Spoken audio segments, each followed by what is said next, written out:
الشیطان الرجیم بسم اللہ الرحمن الرحیم یا ایہا الرسول بلغ ما انزل الیک من ربک آمنت باللہ صدق اللہ العظیم وصدق رسولہ النبی الکریم الامین ونحن علی ذلک لمن الشاہدین والشاکرین ان اللہ وملائکتہ یصلون علی النبی یا ایہا الذین آمنوا صلوا علیہ وسلموا تسلیما۔ حمد و صلاۃ کے بعد نہایت ہی واجب الاحترام معزز و مکرم سامعین و حاضرین اکرام، اللہ رب العزت کا لاتعداد بار شکر ہے جس کی توفیق سے ہم سب ماہ رمضان المبارک کی ان بابرکت ساعتوں میں نماز فجر کے بعد اس بابرکت مجلس میں حاضر ہیں۔ اللہ پاک ہماری حاضری کو اپنی بارگاہ اقدس میں قبول فرمائے۔ اس حاضری کو اللہ پاک ہم سب کے لیے ذریعہ نجات کفارہ سیئات بنائے۔ عزیزان محترم، ہم نے اسلام کا جو پہلا رکن ہے کلمہ طیبہ لا الہ الا اللہ محمد رسول اللہ، اللہ کے سوا کوئی معبود نہیں، حضرت محمد صلی اللہ علیہ وآلہ وسلم اللہ کے رسول ہیں۔ یا اشہد ان لا الہ الا اللہ، میں گواہی دیتا ہوں اللہ کے سوا کوئی معبود نہیں، وحدہ، وہ اکیلا ہے، لا شریک لہ، اس کا کوئی شریک نہیں، واشہد ان محمدا عبدہ ورسولہ، اور میں گواہی دیتا ہوں کہ بے شک حضرت محمد صلی اللہ علیہ وآلہ وسلم اللہ تعالیٰ کے بندے اور اس کے رسول ہیں۔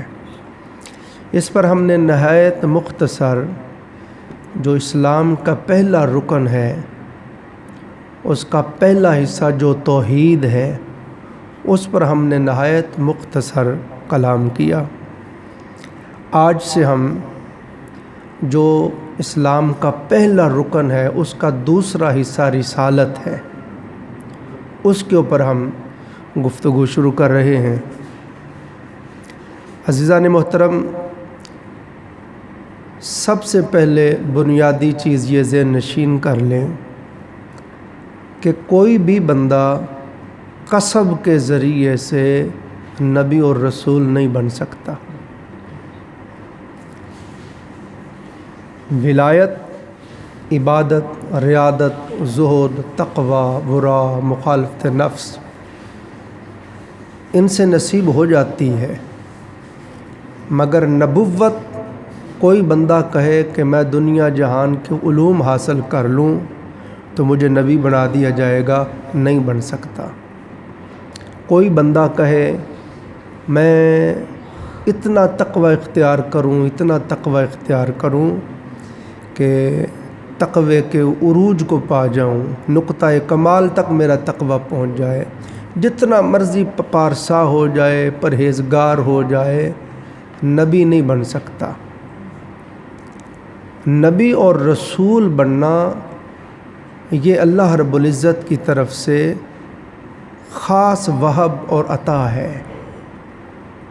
نبی اور رسول وہی ہوئے جن کو اللہ رب العزت نے ازل سے نبوت و رسالت کے لیے منتخب کر لیا۔ یہ بنیادی چیزیں نشین کر لیں۔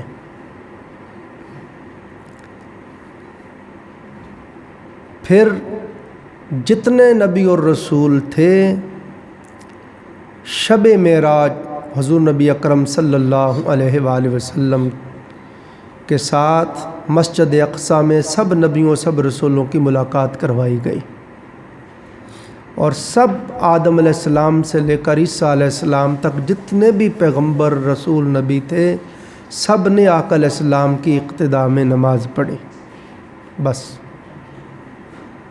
اب اس کے بعد جو بھی کوئی دعویٰ کرے میں نبی ہوں، جس طرح غلام احمد قادیانی بدبخت محروم ملعون شخص نے دعویٰ کیا تو ہم قادیانیوں سے پوچھتے ہیں کہ بھئی نبی تو وہ تھے جنہوں نے حضور کے پیچھے نماز پڑھی مسجد اقصیٰ میں، بتاؤ غلام احمد قادیانی نے پڑھی تھی؟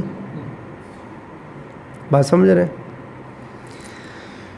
تو اللہ رب العزت نے خود سے جن کو نبی بنانا تھا، رسول بنانا تھا، اپنی رحمت سے، اپنی قدرت سے ان کو اس قابل بنایا.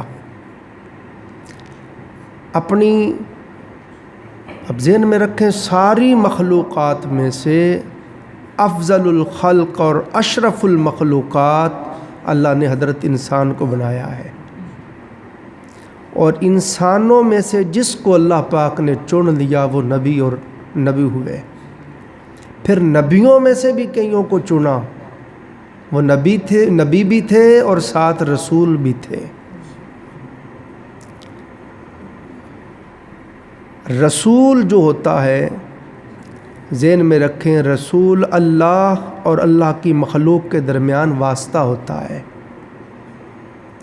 انا ارسلناک، ہم نے آپ کو بھیجا ہے.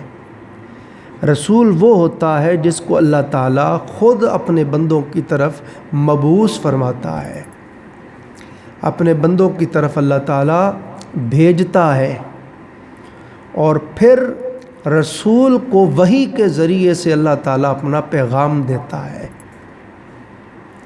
اپنی وحی عطا فرماتا ہے. اور پھر پیغمبر کو جو اللہ تعالیٰ کی طرف سے اللہ کا حکم آتا ہے، رسول نبی پھر وہ اللہ تعالیٰ کا حکم، اللہ تعالیٰ کی وہ بات اللہ کے بندوں تک پہنچا دیتا ہے. یا ایھا الرسول بلغ ما انزل الیک من ربک، اے میرے رسول صلی اللہ علیہ وآلہ وسلم، جو کچھ ہم نے آپ کے اوپر نازل کیا ہے وہ آپ آگے لوگوں تک پہنچا دیں. سب دوستوں کو بات سمجھ آ رہی ہے؟ تو رسول مخلوق اور خالق کے درمیان واسطہ ہوتا ہے، اور ہر بندہ نبی اور رسول نہیں ہو سکتا. جیسا میں بتا رہا ہوں، نبی اور رسول وہی ہوتا ہے جسے اللہ پاک، جس کو اللہ نے ازل سے نبوت اور رسالت کے لیے چن لیا. یہ اللہ تعالیٰ کا ازل سے انتخاب ہے. جس کو نبی اور رسول بنانا تھا ازل سے ہی اللہ تعالیٰ نے بڑھا دیا. اور وہ جو میثاق نبوت اللہ تعالیٰ نے تمام انبیاء علیہ السلام کی ارواح کو بلایا اور بلا کے سامنے بٹھایا اور فرمایا وَإِذَا أَخَذَ اللَّهُ مِيثَاقَ النَّبِيِّينَ لَمَا آتَيْتُكُم مِّن كِتَابٍ وَحِکْمَةٍ، اے نبیو تمہیں نبوت، رسالت، کتاب، حکمت سب کچھ دیتا ہوں، مگر میرے ساتھ عہد کرو. ثُمَّ جَاءَكُمْ رَسُولٌ مُصَدِّقٌ لِّمَا مَعَكُمْ، پھر آ جائے میرا رسول تمہاری تصدیق کرتا ہوا کہ مجھ سے پہلے جتنے بھی نبی آئے، رسول آئے، سچے تھے. لَتُؤْمِنُنَّ بِهِ وَلَتَنْصُرُنَّ، تو میرے محبوب پہ ایمان بھی لانا، میرے محبوب کی مدد بھی کرنا. آپ دیکھیں نا، جتنے اللہ نے نبی دنیا میں مبعوث فرمانے تھے، عالم ارواح میں آقا علیہ السلام کی ذات اقدس کے بارے میں اللہ نے ان سارے نبیوں کی ارواح کو وہاں جمع کیا اور جمع کر کے ان سے عہد لیا. تو اس سے پتہ چلا جن کو اللہ نے نبی بنانا تھا ازل سے ہی بنا لیا تھا. اب کوئی بھی شخص کسے باشد وہ کوئی ہو نبی نہیں ہو سکتا. حضور کی ذات اقدس پر نبوت اختتام پذیر ہو گئی. اللہ تعالیٰ ہر کسی سے کلام نہیں فرماتا، جس سے وہ کلام کر لے وہ نبی ہو جاتا ہے. اس لیے وہ اپنے کلام کے لیے نبیوں کو منتخب فرماتا ہے، چنتا ہے. تو حضور نبی اکرم صلی اللہ علیہ وآلہ وسلم کو بھی اور سب نبیوں کو اللہ تعالیٰ نے ازل سے چن لیا اور منتخب فرما لیا. ایک اور چیز بنیادی ذہن نشین کر لیں کہ نبی جب بھی کسی قوم یا قبیلے کی طرف آتا ہے، اللہ پاک اس کو مبعوث فرماتا ہے، تو باقی جتنے بھی انسان ہوتے ہیں سب سے زیادہ ذہین، سب سے زیادہ فتین، سب سے زیادہ لائق فائق اللہ کا نبی ہوتا ہے۔ سب سے زیادہ دانا، صاحب فہم، صاحب عقل و دانش اللہ کا نبی ہوتا ہے۔ سارے انسانوں میں سے اللہ تعالیٰ سب سے زیادہ جس کو صاحب کردار بناتا ہے، صاحب گفتار بناتا ہے، صاحب اخلاق بناتا ہے، صاحب حسن و جمال بناتا ہے، صاحب کمالات بناتا ہے، صاحب صفات بناتا ہے، وہ اللہ کا نبی ہوتا ہے۔ نبی کے اندر اللہ تعالیٰ کی طرف سے، اللہ رب العزت کی طرف سے پیغمبر کے اندر ایسے کمالات ہوتے ہیں، ایسے اوصاف ہوتے ہیں، اس کا ایسا باکمال کردار ہوتا ہے، اخلاق ہوتا ہے کہ نبی ہر اعتبار سے اپنی امت پر فوقیت رکھتا ہے۔ یہ چیز دلیل ہوتی ہے کہ یہ واقعی رب کا نبی ہے۔ تو عزیزان محترم، اللہ رب العزت نے جتنے بھی پیغمبر مبعوث فرمائے، اس میں آپ دیکھیں بعض نبی ہوئے، بعض نبی بھی ہوئے اور رسول بھی ہوئے۔ ہر رسول نبی بھی ہوتا ہے مگر ہر نبی رسول نہیں ہوتا، یہ سمجھیں۔ جس نبی کو اللہ پاک نے نئی کتاب دی، نئی شریعت عطا کی، وہ رسول ہے، وہ رسول ہے۔ اور جس کو اللہ پاک نے نئی کتاب اور نئی شریعت نہیں دی اور فرمایا آپ پہلے والے نبی کی شریعت پہ چلتے رہیں، کتاب پہ چلتے رہیں، وہ فقط نبی ہوا۔ یہ نبی اور رسول میں فرق ہوتا ہے۔ ساری مخلوقات میں سے جن کو چنا وہ انسان بنے، انسانوں میں سے جن کو چنا وہ انبیاء علیہ السلام ہوئے، انبیاء علیہ السلام میں سے جن کو چنا وہ رسل عظام ہوئے، اور رسولوں میں سے جن کو چنا وہ اولو العزم رسل ہوئے، اور اولو العزم میں سے جس کو چنا وہ محمد مصطفیٰ صلی اللہ علیہ وسلم ہوئے۔ تو عزیزان محترم، پھر اگلی بات یہ مفسرین محققین سمجھاتے ہیں کہ ہمیشہ سے نبی مرد ہوا ہے، ہمیشہ سے نبی مرد ہوا ہے۔ کبھی کوئی فرشتہ نبی نہیں ہوا، کوئی جن نبی نہیں ہوا، کوئی عورت نبی نہیں ہوئی، ہمیشہ نبی مرد ہوئے۔ اللہ تعالیٰ نے کلام پاک میں فرمایا وما ارسلنا من قبلک الا رجالا نوحی، فرمایا اے محبوب صلی اللہ علیہ وسلم، ہم نے آپ سے پہلے مردوں کو ہی رسول بنایا تھا اور ان کی طرف ہی ہم نے اپنی وحی کو بھیجا۔ تو دو ٹوک اللہ نے فرما دیا کہ ہمیشہ نبی مرد ہی ہوئے ہیں، عورت کبھی بھی کوئی نبی نہیں ہوئی، نہ ہی عورت امام ہو سکتی ہے۔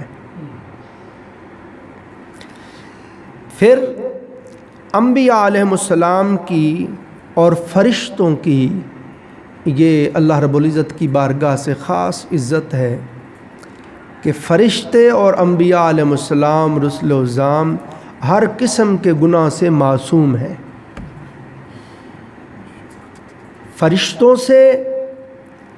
فرشتوں کے اندر تو اللہ رب العزت نے ان کی طبیعت کے اندر، ان کی فطرت کے اندر، ان کی جبلت کے اندر خواہش رکھی ہی نہیں۔ توجہ کریں، نبی فرشتے جو ہیں، ملائکہ جو ہیں، وہ کھانے سے پاک، پینے سے پاک، سونے سے پاک، شادی کرنے سے پاک، ہاں جی، خواہش سے پاک، غصے سے پاک، حسد بغض، یہ ساری چیزوں سے وہ پاک ہیں، وہ نوری معصوم مخلوق ہے۔ مگر میں سمجھتا ہوں فرشتوں پر بھی انبیاء علیہ السلام کی فوقیت یوں ہے کہ فرشتے تو وہ تھے جن کے اندر اللہ تعالیٰ نے، جن کی طبیعت میں یہ چیزیں ودیت ہی نہیں کی تھیں، ان کو تو غصہ آتا ہی نہیں تھا، شہوت آتی ہی نہیں تھی، بھوک لگتی ہی نہیں تھی، پیاس لگتی ہی نہیں تھی، بشری تمام خواہشوں سے وہ پاک تھے۔ نبی اور رسول ملائکہ سے بھی افضل اس لیے ہیں کہ نبیوں میں شہوت بھی تھی، خواہش بھی تھی، غصہ بھی تھا، نیند بھی آتی تھی، بھوک بھی لگتی تھی، بیوی بچے بھی تھے، مگر اس سب کے باوجود پھر بھی وہ اللہ کی نافرمانی سے پاک تھے۔ انبیاء علیہ السلام رسل اعظام ہر قسم کے گناہ سے معصوم ہوتے ہیں۔ یہ ذہن نشین بات کر لیں، نبی سے گناہ نہیں ہو سکتا، نبی سے گناہ ہو ہی نہیں سکتا۔ اس کی وجہ یہ عزیزان محترم، اب دیکھیں نا، ہم بنیاد مبادیات دین کو پڑھ رہے ہیں، ہر چیز کو جم کے پیار کے ساتھ سمجھیں اور ذہن نشین کریں کہ جو نبی ہوتا ہے اس کی زندگی، اس کی سیرت امت کے لیے اسوہ بنتی ہے۔ لقد کان لکم فی رسول اللہ اسوۃ حسنہ، تحقیق بے شک محبوب آپ کی زندگی ہم نے فرمایا، ہم نے اپنے محبوب کی زندگی تمہارے لیے نمونہ بنایا ہے۔ فرمایا فاتبعونی یحببکم اللہ، میرے محبوب کی اتباع کرو تم محبوب خدا ہو جاؤ گے۔ تب آقا علیہ الصلوۃ والسلام کی زندگی کو اور تمام انبیاء کی زندگیوں کو ان کی امت کے لیے اللہ نے اسوہ بنایا کہ ایسے ایسے زندگی گزارو، میرے نبی کے قدم بہ قدم چلو، ہر اعتبار سے، کھانا کھا رہے ہو، آرام کرنے لگے ہو، آرام کر کے اٹھے ہو، شادی کرنے لگے ہو، کاروبار کرنے لگے ہو، کوئی بھی کام کر لے ہو، جس بھی شعبہ زندگی کے ساتھ تمہارا تعلق ہے اور اس میں سے رہنمائی چاہتے ہو تو میرے نبی کی سیرت کو پڑھو۔ اگر تم شادی کرنے لگے ہو تو پیغمبر خدا صلی اللہ علیہ وسلم نے شادی کر کے بھی دکھائی ہے، اپنی بیویوں کے ساتھ زندگی گزار کر دکھایا ہے۔ ازدواجی زندگی گزارنا سیکھنا چاہتے ہو تو سیرت مصطفیٰ سے سیکھو۔ اگر باپ ہو تو میرے حبیب نے تمہیں باپ بن کے بھی دکھا دیا ہے، میرے محبوب کی سیرت سے دیکھو۔ دیکھو ہیں امام الانبیاء، حبیب خود کبریا ہیں، اور خلق کے علو کا یہ عالم ہے، اولاد سے محبت اور شفقت کا یہ عالم ہے کہ شہزادی فاطمہ الزہرا آتی ہیں، ان کے استقبال میں کھڑے ہو جاتے ہیں، ان کے سر کو بوسہ دیتے ہیں، ان کو اپنی جگہ پہ بٹھاتے ہیں۔ تو فرمایا اگر باپ بننا ہے اور کیسے بننا ہے، کیسے باپ بن کے رہنا ہے تو میرے محبوب سے سیکھو۔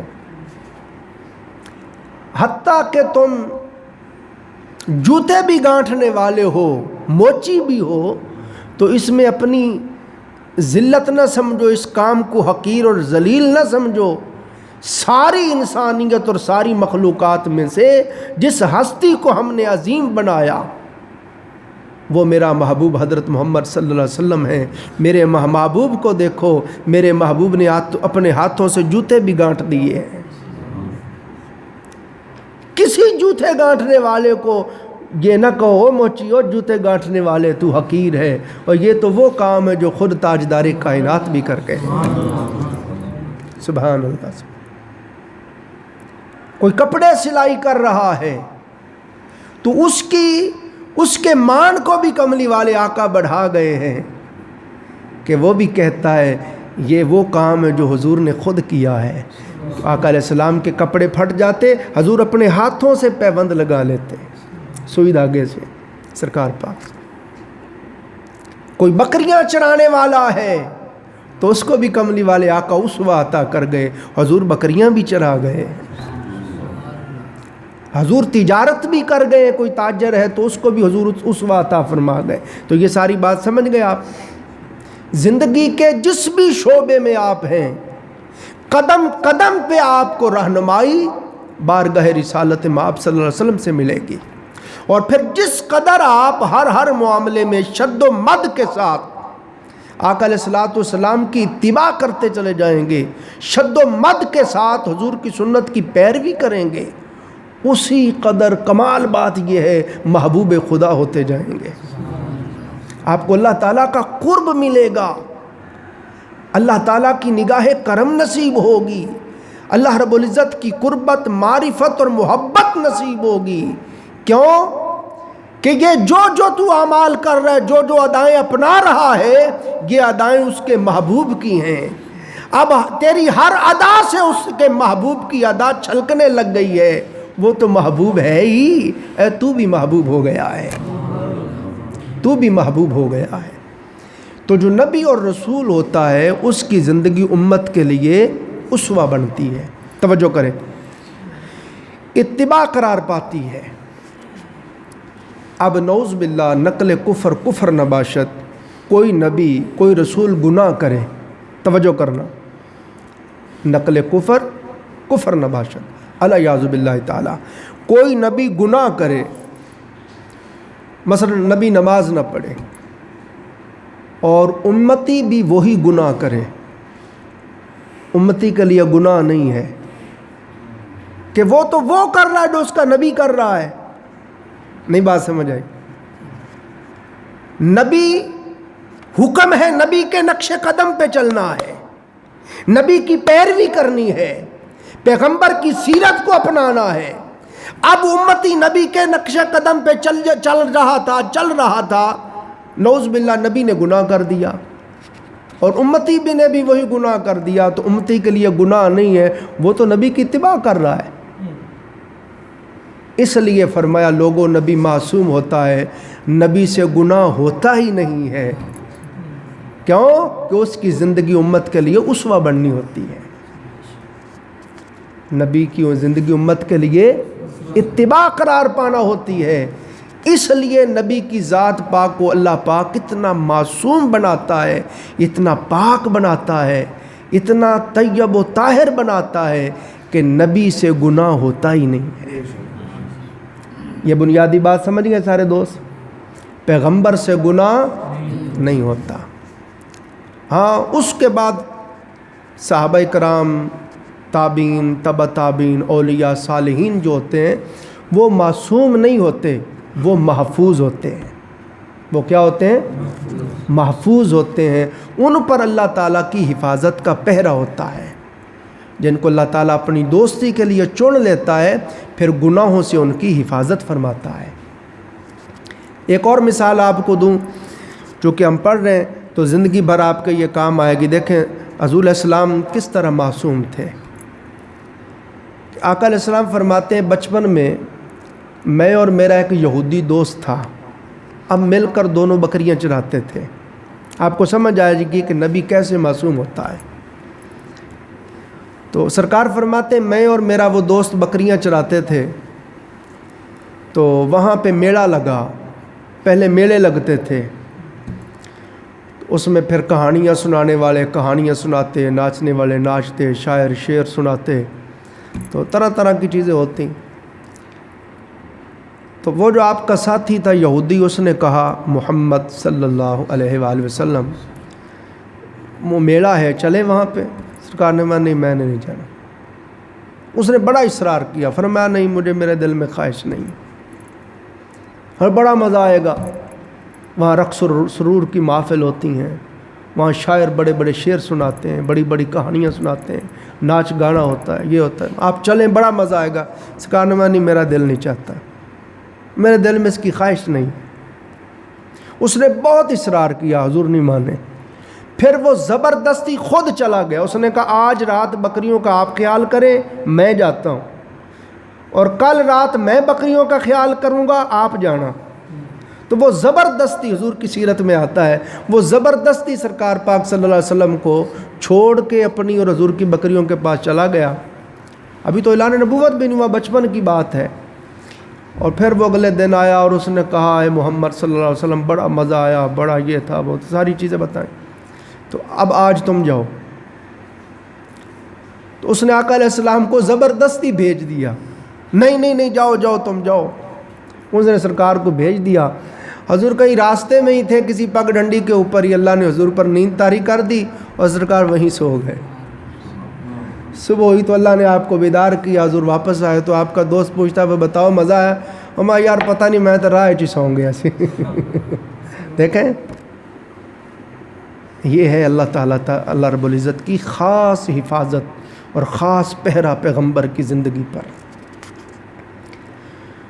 پیغمبر کے بارے میں یہ عقیدہ ہے، ہمارا زور دے رہا ہوں بار بار، ہم اہل سنت و جماعت کا یہ عقیدہ ہے کہ نبی معصوم ہوتا ہے، نبی سے گناہ ہو ہی نہیں سکتا۔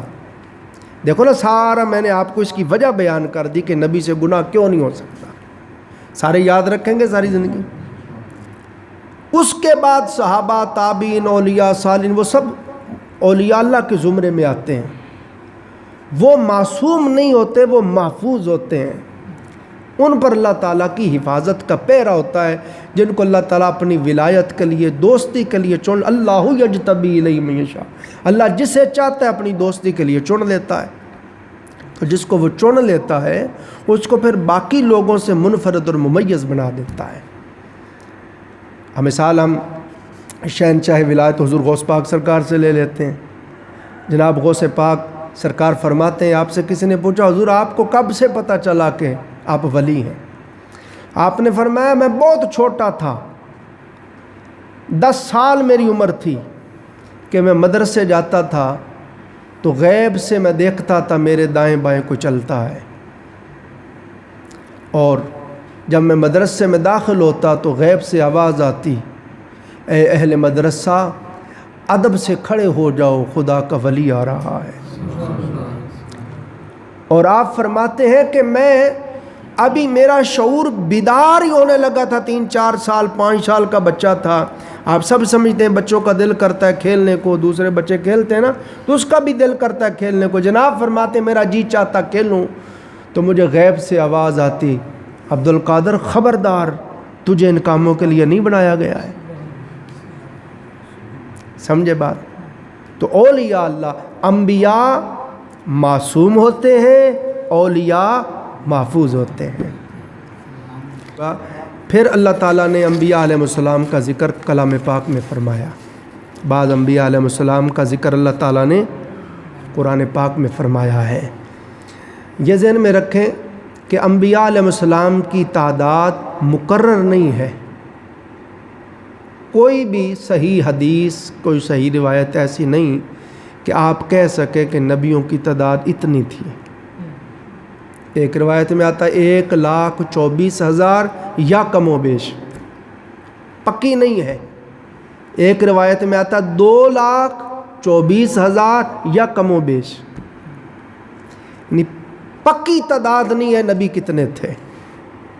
مگر ذہن نشین کر لیں، ہمیں یہ سکھایا گیا ہے تم تعداد کو چھوڑو، تم یوں عقیدہ رکھو میرے مولا جتنے بھی نبی آئے وہ سارے برحق تھے اور میں سب پر ایمان لاتا ہوں،